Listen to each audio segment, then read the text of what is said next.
264वीं core commander conference का एलामिया हमारे सामने है। कुछ चीजें एलामिये में मौजूद हैं जो बहुत वाज़ेह हैं। मेरा ख़्याल है जो बहावल नगर वाक़ये के बाद हमने फ़ौज के खिलाफ प्रोपेगेंडा देखा सोशल मीडिया पर, जो हमने देखा टारगेट हिटिंग, उसके ऊपर बहुत नाराज़गी का इज़हार है और इन ट्रोल्स के खिलाफ कानून के मुताबिक कार्रवाई का इरादा किया गया है और कहा गया है कि इनसे कोई रियायत नहीं बरती जाएगी। तो मुझे लगता है जो वज़ीर दाखिला ने बात की थी कि सोशल मीडिया के हवाले से कानून साज़ी होनी चाहिए और इस तरह के ट्वीट्स और इस तरह की चीज़ें कोई यूके या यूएसए में कर सकता है। वही बात हमें कोर कमांडर कॉन्फ्रेंस के एलामिये में भी नज़र आई है और नज़र आया है कि फ़ौज भी इस पर एक्शन चाहती है और उनके ख़्याल में इस तरह कोई एकतरफ़ा ट्रैफ़िक, ट्रोलिंग की और प्रोपेगेंडे की इजाज़त नहीं दी जा सकती। लेकिन ये पहली दफ़ा नहीं है कि कोर कमांडर कॉन्फ्रेंस ने इस हवाले से नाराज़गी का इज़हार किया है। लेकिन कानूनी हुक्म मौजूद हैं, लोग बच जाते हैं, कुछ लोग बाहर से बैठ के कर रहे हैं। तो एक तो इसमें ये अहम बात थी। बाकी ऑपरेशनल तैयारियों की बात है, गज़ा की बात है, फ़लस्तीन की बात है, उसके अलावा कश्मीर की बात है, वो सब चीज़ें अपनी जगह इस एलामिये में मौजूद हैं। तमाम नकात को कवर किया गया है। बिजली चोरी के खिलाफ जो क्रैकडाउन है, उसका भी कोर कमांडर्स कॉन्फ्रेंस में ज़िक्र है कि सबको कहा गया है कि वो फ़ौज भी इसमें साथ दे। उसके अलावा स्मगलिंग और सब चीज़ों के हवाले से हुकूमत का SIFC मुआशी बहरान से निकलने के लिए भरपूर साथ देने की बात है। दहशतगर्दी के खिलाफ जंग में जो शहादतें हुई हैं, उन पर अफ़सोस का इज़हार है और दहशतगर्दी के खिलाफ जंग लड़ने का पूरा अज़म मौजूद है। तो एक पूरा हमजहर किस्म का एलामिया हमारे सामने आया है 264वीं कोर कमांडर कॉन्फ्रेंस का। लेकिन मैं समझता हूँ जो कोर कमांडर का मंगला ने कबल अज़ वक़्त रिटायरमेंट ली, लेफ्टिनेंट जनरल एमन बिलाल सफदर ने, वो भी इस कोर कमांडर कॉन्फ्रेंस में ज़रूर डिस्कस हुआ होगा और चीफ ने उनकी कबल अज़ वक़्त रिटायरमेंट पर भी बाकी अपने साथियों को एतमाद में लिया होगा कि वो उनको उनसे क्यों उनको क्यों लेटर ऑफ थैंक्स या उन्होंने क्यों पहले घर गए हैं। और इसके अलावा जो फ़ौज के अंदरूनी मामलात हैं, उस पर भी बात हुई होगी। बहावल नगर वाक़ये पर तफ़सील से बात हुई होगी।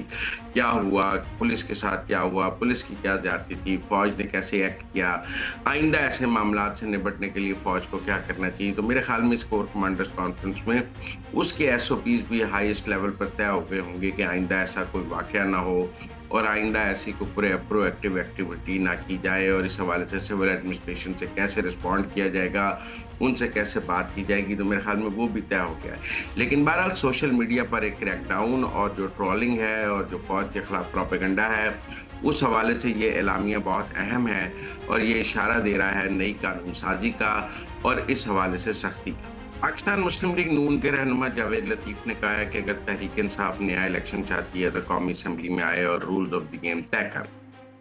कुछ राना सनाउल्लाह ने भी इसी किस्म की बात की है। उन्होंने कहा है कि हमें सादा अक्सरियत नहीं मिली, लिहाजा हम आवाम से किए हुए वादों पर हमारी जिम्मेदारी नहीं है। लिहाजा वो समझते हैं कि इस हुकूमत पर आवाम से किए हुए वादों की पाबंद नहीं है और जावेद लतीफ़ साहब नए इंतखाबात की बात कर रहे हैं।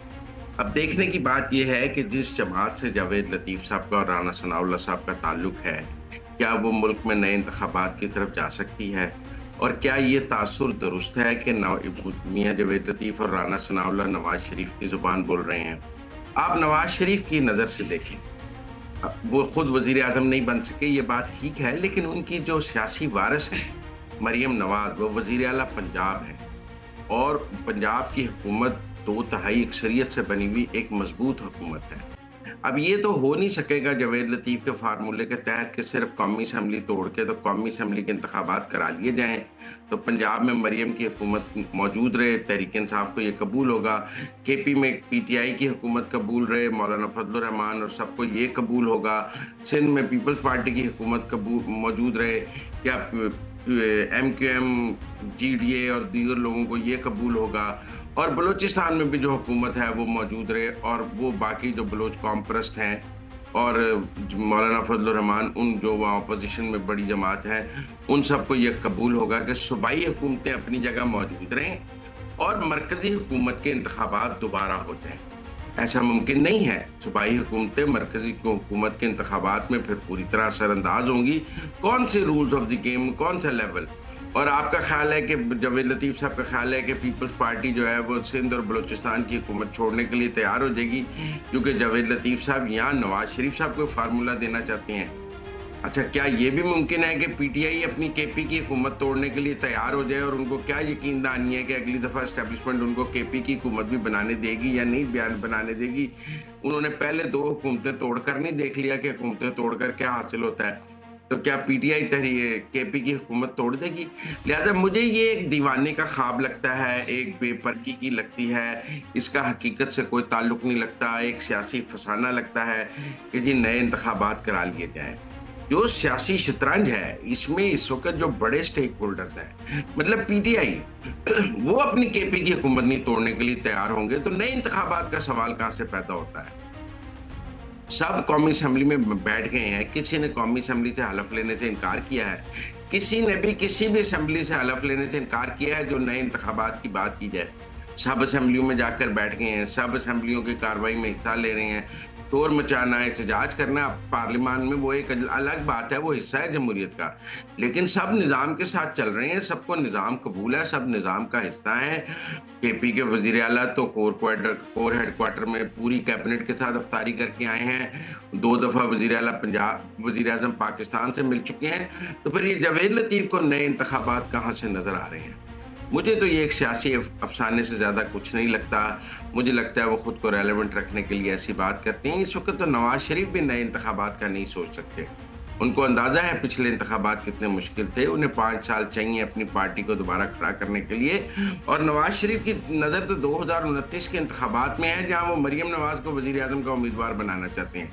अगर ये हुकूमतें 5 साल चलती हैं, वो 5 साल को डिलीवर करती हैं, मरियम नवाज़ की कारकर्दगी 5 साल में सामने आती है, तभी वो वज़ीर-ए-आज़म की उम्मीदवार होंगी। तो क्या इन नए इंतखाबात से मरियम नवाज़ को नुकसान नहीं होगा, नवाज़ शरीफ को नुकसान नहीं होगा? लिहाज़ा ये एक सियासी अफ़साना है, इसमें हकीकत में कुछ भी नहीं।